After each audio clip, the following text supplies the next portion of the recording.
大家好，我個名咧叫做唐巨甜，香港人嚟嘅。咁啊，今年咧都75歲噶啦。其實好多香港人對內地種牙多少都有啲顧慮嘅，咁想問下你當初點解會決定北上種牙呢？咁其實我好怕種牙嘅，一路都冇提起嗰個勇氣去種牙。種牙咧分分鐘荷包大出血，喺香港嘅牙醫咧，佢哋嘅收費咧好隱蔽嘅。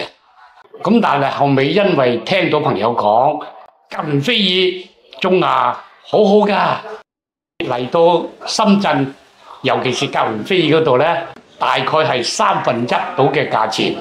咁但係佢嘅服務同埋佢一切嘅嘢咧，我嘅感覺就係比香港更好。